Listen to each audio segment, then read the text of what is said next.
क्या हुआ जो आपको स्टॉक मार्केट के बारे में कुछ नहीं पता? नहीं पता कि कहां और कैसे करें इन्वेस्ट? आप फिर भी जीत सकते हैं लाखों के नाम सिर्फ CNBC आवाज पर, वो भी हर घंटे। बस 15 अक्टूबर को इन्वेस्टर महाकुंभ के दौरान पूछे गए आसान से सवालों का जवाब दीजिए। इन्वेस्टर महाकुंभ 15 अक्टूबर को सिर्फ CNBC आवाज पर।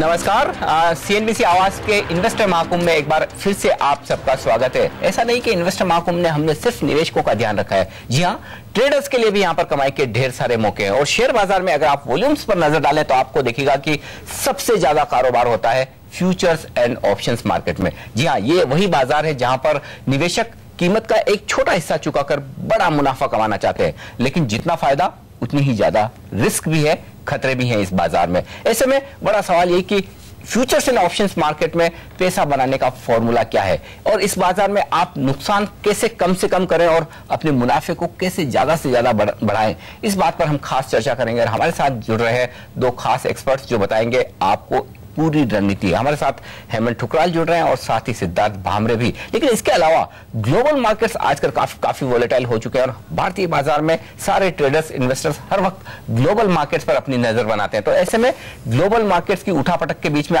आप अपने पोर्टफोलियो को कैसे हेज करें, उसकी वोलेटिलिटी का उतार चढ़ाव का कैसे फायदा उठाएं, ये बताएंगे हमें ग्लोब कैपिटल के आशीष माहेश्वरी। आप सबका बहुत बहुत स्वागत है CNBC आवाज पर। आशीष, शुरुआत आपसे करना चाहूंगा।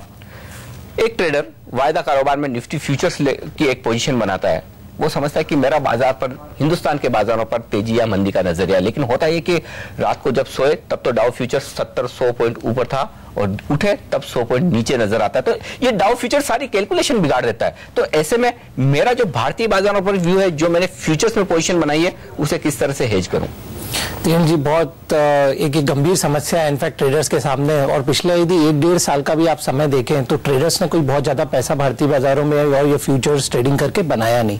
जिसका रीजन यही एक बहुत बड़ा है कि हमारे जो मार्केट्स हैं वो विदेशी बाजारों से इतने ज्यादा लिंक्ड हो चुके हैं कि आपको कोई आउट परफॉर्मेंस करने का बिल्कुल मौका नहीं मिलता। तो अब इस समय में एक थैंक्स देना चाहिए NSE को, जिन्होंने अभी S&P फ्यूचर्स और डॉ जोन्स इंडस्ट्रियल इंडेक्स लॉन्च किया है, जिसके थ्रू यदि हम अपनी पोजीशन हेज करें या वहां पे पोजीशंस लें तो हम काफी हद तक अपने जो एक पोर्टफोलियो का एक जो लॉस है या अपने प्रॉफिट है जो उसको मैक्सिमाइज किया जा सकता है यदि हम स्मार्टली प्ले करें। इसके अलावा करेंसीज के भी आपके पास में ऑप्शंस अवेलेबल हैं। जैसे हमने पिछले 1-1.5 महीने में देखा है कि एक अच्छा खासा करेंसी में फॉल आया और एक करेंसी में जो इंडियन रुपी वीक हुआ उसके साथ में हमने देखा मार्केट में भी एक अच्छा खासा फॉल आया। तो यदि आपको एक समझ है कि यदि हमेशा स्टॉक्स में जब भी फॉल आता है तो आपके रुपए में भी हमेशा गिरावट आएगी।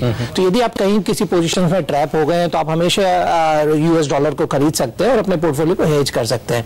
ऐसे यदि किसी स्टॉक फ्यूचर में हम फंस जाते हैं तो आज कमोडिटी एक्सचेंजेस भी अवेलेबल हैं। तो जैसे हमने यदि कोई पोजीशन आपकी स्टील अगर सिर्फ निफ्टी फ्यूचर्स पर इस वक्त फोकस करके मैं आपको पूछूं, अगर मेरी निफ्टी फ्यूचर्स की पोजीशन है और मुझे लगता है कि मुझे पता नहीं डाउ में क्या होगा, तो मुझे क्या करना चाहिए? क्या डाउ फ्यूचर्स के सामने हेजिंग करके चलना चाहिए? जी, इसमें जी कुछ अलग अलग टाइप की स्ट्रेटेजी बन सकती है। जैसे यदि हम पिछले 1 महीने की यदि परफॉर्मेंस देखेंगे, निफ्टी फ्यूचर्स में आपने एक पोजीशंस लिया हुआ है, तो यदि मैं 30 सितंबर से 15 अक्टूबर तक का भी मार्केट देखता हूं कि S&P में क्या हुआ, डॉ जोन्स में क्या हुआ और निफ्टी में क्या हुआ, तो मेरा मानना है कि सबसे ज्यादा अंडर परफॉर्मेंस जो आई है वो निफ्टी में आई है। निफ्टी में सिर्फ जो राइज आया अपने लो लेवल से वो सिर्फ 3% का राइज है। डॉ जोन में जो राइज है करीब 6% का राइज है और S&P में यदि कोई ट्रेडर पोजीशन लगता है तो उसमें 8% का राइज आया है। तो यदि आपको स्मार्टली प्ले करते, तो क्योंकि इसके लिए आपको एक हमेशा समझना पड़ेगा कि जब भी मार्केट ग्लोबली रिवाइव होंगे वो सबसे पहले US मार्केट रिवाइव होगा। तो हम देखते हैं जैसे S&P है जो एक 500 वहां की स्ट्रॉन्ग कंपनीज को रिप्रेजेंट करता है, या डॉ जोन्स है जो 30 कंपनी को रिप्रेजेंट करता है, सबसे पहले रिवाइवल वहां आएगा, उसके बाद में निफ्टी में आएगा। तो यदि आप ट्रैप्ड हो गए हैं और आपके जो परचेज पैसे काफी नीचे चल रहा है और यदि व्यू चेंज हो रहा है तो आपका सबसे पहला कॉल रहेगा आप S&P को बाय करें, यदि वो नहीं बाय कर पाते तो डॉ जोन को बाय करें और उसके बाद अपनी निफ्टी को लास्ट में एवरेज करें।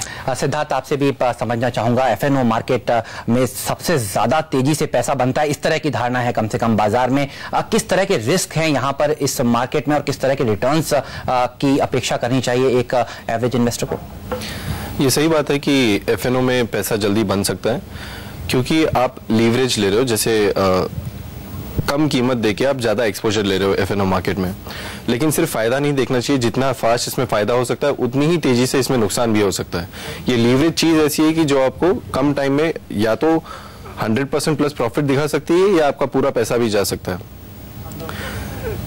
फ्यूचर्स एंड ऑप्शंस सिर्फ बाइंग या सेलिंग नहीं है, इसमें वेरियस स्ट्रेटेजीज होती है जो आज की डेट में हम देख रहे हैं कि हमारे निवेशक नहीं अपना रहे हैं। ज्यादातर वो फ्यूचर्स में ट्रेडिंग कर रहे हैं या तो कॉल या put option naked by selling कर रहे हैं। वेरियस स्ट्रेटेजीज होती है जिसमें काफी अच्छी तरीके से रिस्क डिफाइंड होता है। उस स्ट्रेटेजीज को अगर आप अपनाओ तो इर्रेस्पेक्टिव ऑफ मार्केट सिनेरियो में अगर आप ठीक से व्यू फॉर्म करके इस स्ट्रेटेजीज को अगर बना रहे हैं तो आपको एक अच्छा मुनाफा हो सकता है।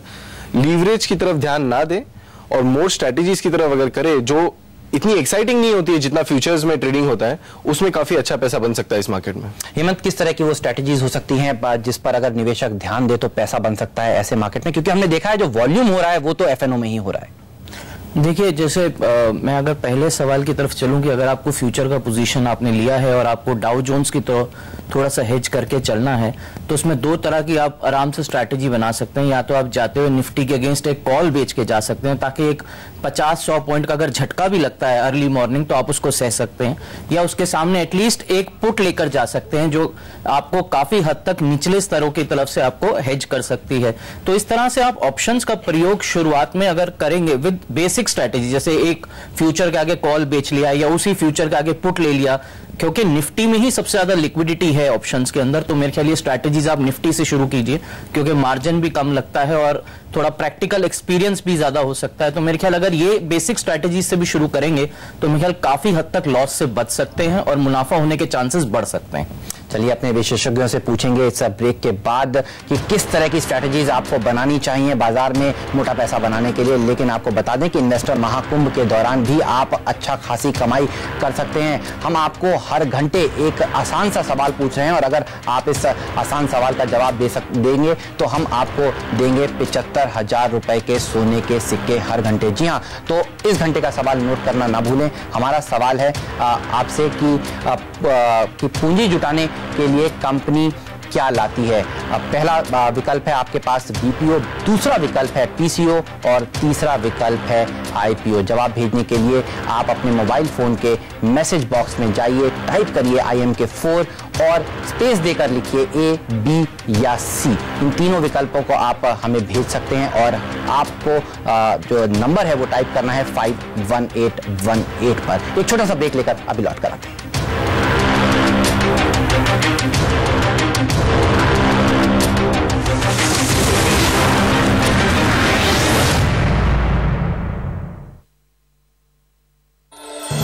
Presented by National Stock Exchange, सोचकर समझकर इन्वेस्ट कर। को presented by Trustline, print partner Dainik Bhaskar and Divya Bhaskar.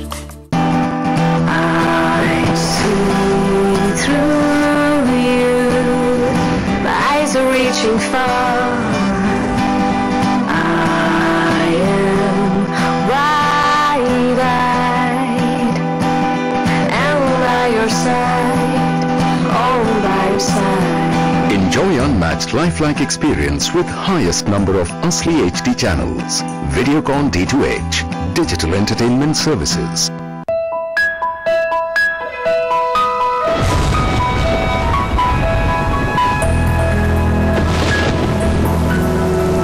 एक पिता का हाथ उसके बच्चे के सर का साया है।